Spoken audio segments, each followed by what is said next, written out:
What is up, guys? Haseo here, bringing you a little Quickie hardware review. Wanted to have something out before Thanksgiving, and the next full game review's not ready yet, so I picked up something that I figured I could pop out a quick review of to keep you guys occupied during the meantime. Introducing the Pound Technologies HD link cable for PlayStation 2. Also compatible with PlayStation 1, but it doesn't say so in the name. Yes, this is an HDMI cable for the PlayStation 2 / PlayStation 1, and I like it quite a bit. Now, let's check out the back of the box. Here it says, also compatible with PS1 games and PS1 console. Very important thing to note. And I bumped the camera, so sorry about that. Upscales to 720p for maximum compatibility.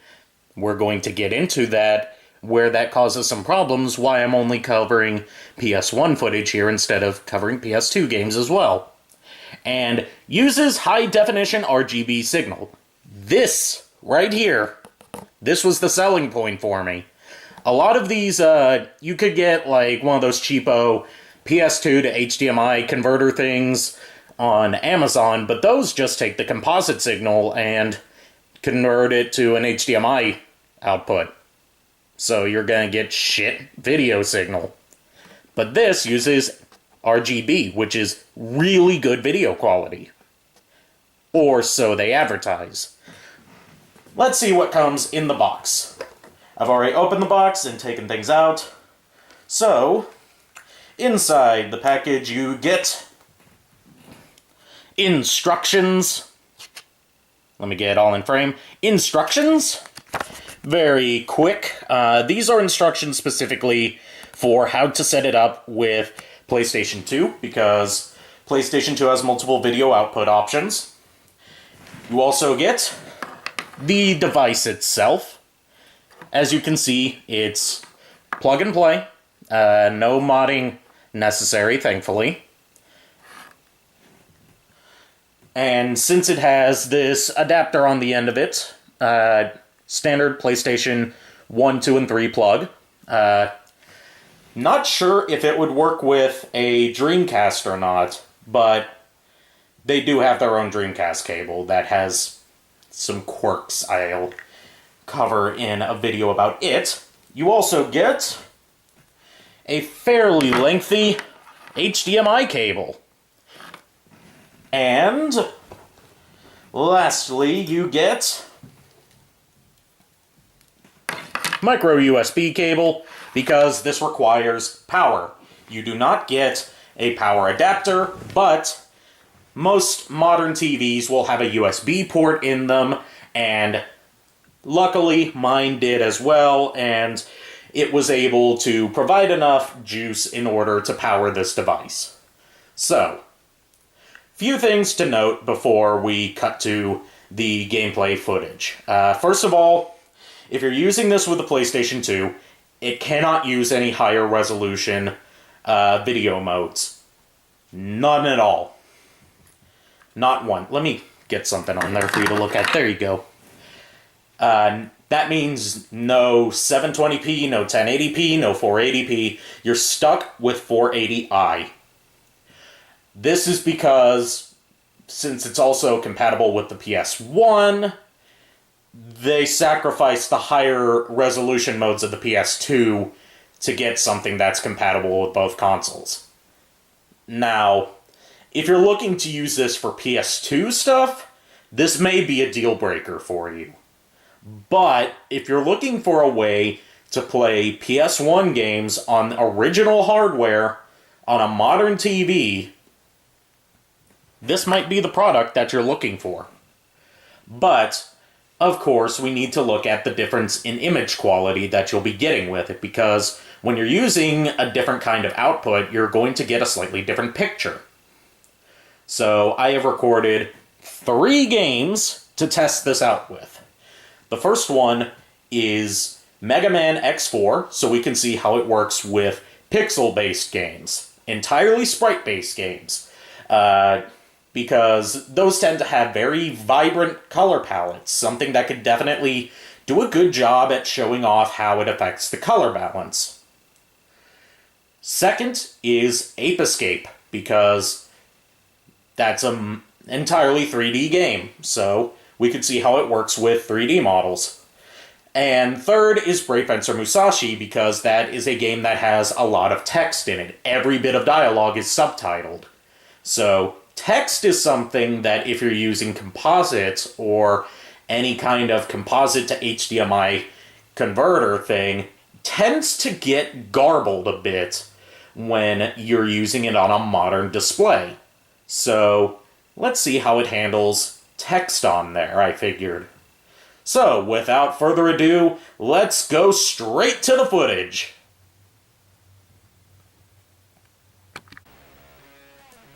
Now, first, we've got Mega Man X4. We're going to look at the intro. We've got composite footage here. As you can see, it's kind of blurry. Kind of washed out colors here. We cut to the HDMI cable. I should mention that with Mega Man X4's introduction, I ran into some skipping with the HDMI cable. Here we've got some gameplay with composite footage. Again, very muted color palette, very blurred. Can't really make out any of the details of Zero's face. All in all, just kind of a washed out, soft look to everything.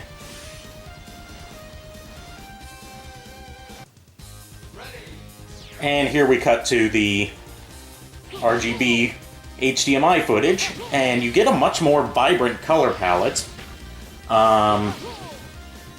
It's a lot sharper. You can make out the details on Zero's face. When you play this on your actual TV, due to the upscaling, it's going to be stretched to widescreen, but you can fix that with either picture settings on your TV or in your video editor, which is what I did. Back to the composite footage for another bit of comparison for the two bits of the game.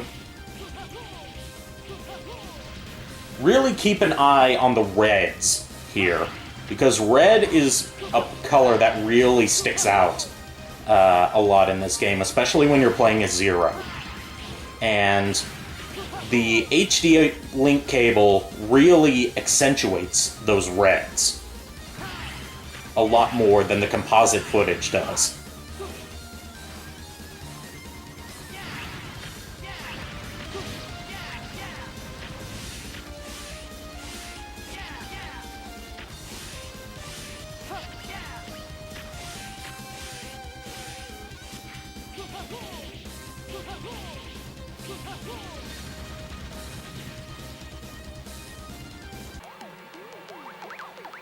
Next, we've got Ape Escape.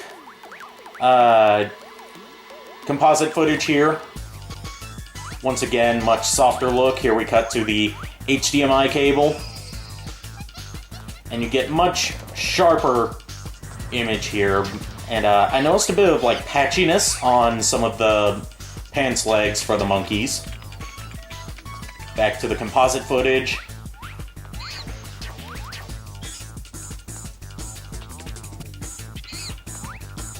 And back to the HDMI. Now what I should mention is that this converter that it has in it, it does not have any sort of like anti-aliasing or filtering or anything like that. You're not going to get anything that you're going to see on like an emulator. This is just upscaling the image to modern resolution 720p, so it'll work on modern TVs, because not all modern TVs have support for old lower resolution outputs like your 480p, your 240p.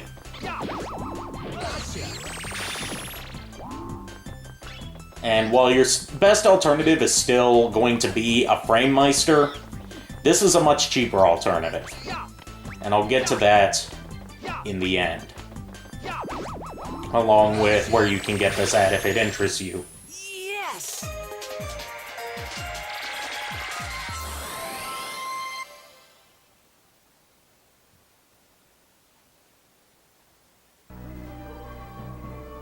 And finally, we've got Brave Fencer Musashi. Like I said, very text-heavy game, due to every bit of dialogue being subtitled, as well as, you know, menus and other such things going on. Really underrated game, but that's a topic for another time. Here we've got composite footage. This one really washes out the colors, or really mutes them, I should say. There's a lot of, since this is a medieval setting, there's a lot of like grays and browns in the architecture, and a lot of those just look very drab through composite on HD displays. And as you can see, the text is a bit blurry. And here we cut to the HD footage. The text is much sharper and easier to read. Please resume your assignment. And the colors are a lot more vibrant. You can see a bit of pixelation on some bits with the HD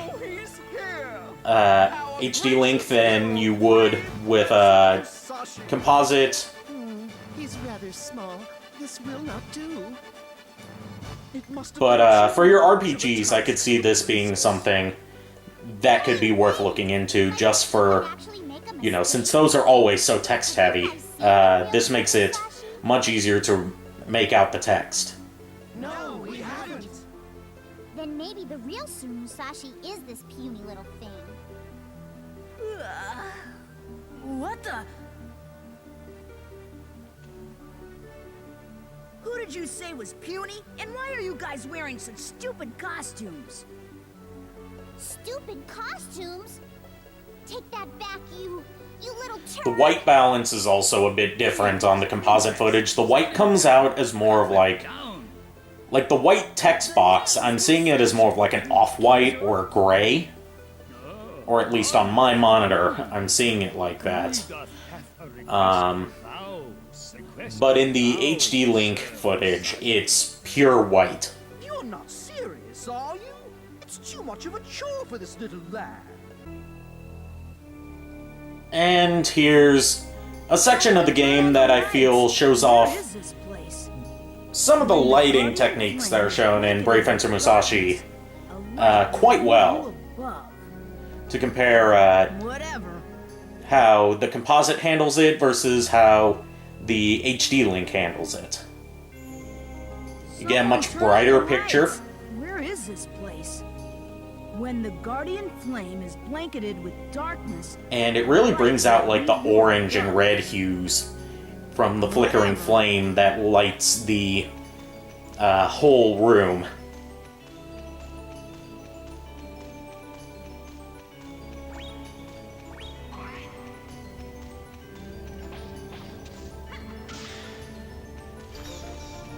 And the red on the soldiers' uniforms is, again, more muted, so are a lot of the blues. The blues appear really dark, almost like purplish.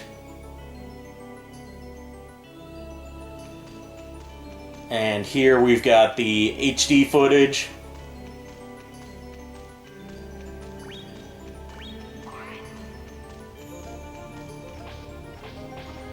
Reds are popping out a lot more here.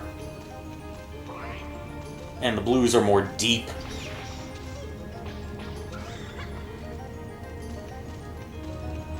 So, really significant difference in the colors here. So, all in all, is the Pound Technologies HD Link for PS2 and PS1 worth it? Yes, if you are looking for a cheap solution for playing PS1 games on a modern TV on the original hardware. Now, there's a lot of caveats to that, I know. First of all, if you have a PlayStation 3, you can easily play PlayStation 1 games on a modern TV. So that you've got that solution for you. But if you are a purist and have to play it on the original gray box, this could be something for you. Your best solution is still going to be getting a Sync-On Luma RGB cable and a FrameMeister or other comparable upscaler for SCART to HDMI for modern TVs that can handle a 240p signal. But those are very expensive. Those are very costly options. This is more aimed at the average consumer that just wants something that they can plug in, easily use, doesn't cost much. Let's talk about price, actually. It cost $29.99 of your Earth dollars. And for what you get, considering you get not only, this, but you also get an HDMI cable and a micro USB cable, both of which you can use for other things, I say that's pretty worth it.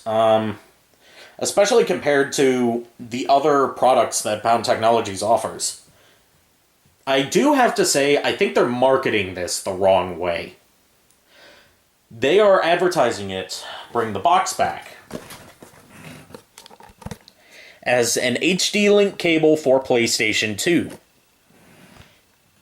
It's not good at handling PlayStation 2 stuff because it can't handle the higher resolutions. Your best bet for PlayStation 2 is still just using a component cable. Especially, the HD Retrovision ones are really good, and they're not too much more expensive than this. But what it does for PlayStation 1 is fantastic. So, maybe they should have rebranded this as a PlayStation 1 cable that is semi-compatible with PlayStation 2. That's just my idea. But, I don't know. I don't work in marketing, so who am I to judge? Anyways, this is available exclusively from Castlemania Games. I will put a link to it in the description. This is not like an affiliate link or promotion or anything. I'm not getting any sponsorship from this. I just really like the product, and if this seems like something that would be of use to you, then definitely go check it out. So anyways, thank you guys for joining me. Have a happy Thanksgiving to all my American viewers, and I'll see you next time for the review of DMC Devil May Cry. Laters.